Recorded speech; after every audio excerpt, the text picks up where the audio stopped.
Po ka diskutim ajo që ai që është ideatori, frymëzuesi dhe realizuesi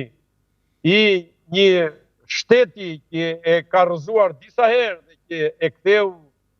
në diktaturë fashiste shtetin e vet dhe që i shkaktoi këtij vendi miliarda dollar nga djegja, shkatërrimi edhe hedhja për skrap e gjithë pasurisë kombëtare shqiptare, apo nga vjedhjet galopante deri dhe tek Floriri i Shqipërisë, privatizimet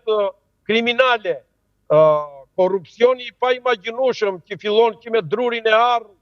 atër të Sali Berisha dhe Genç Rulit, e vazhdon me skandalin e Arsidit, e vazhdon pastaja me Lulzim Bashën me 230 milion euro të marra në rrugën e Kombit, duke nxjerrë koston pastaj më brapa me vjedhje të tjera në 1 miliard e 400 milion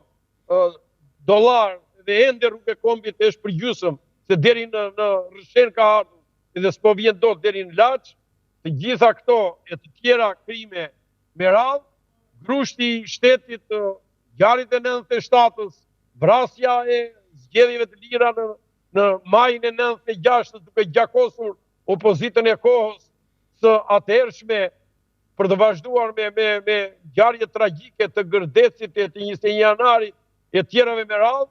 ka një protagonist, ai është Sali Berisha, ai është dëmsjellsi më i madh i kombit shqiptar dhe ai sikur me këto krime që ka bërë të gjykohen realisht, ai mund të dënohet deri në 15 herë me burgim të përjetshëm. Ai ka borxhe të jashtëzakonshme vendit dhe është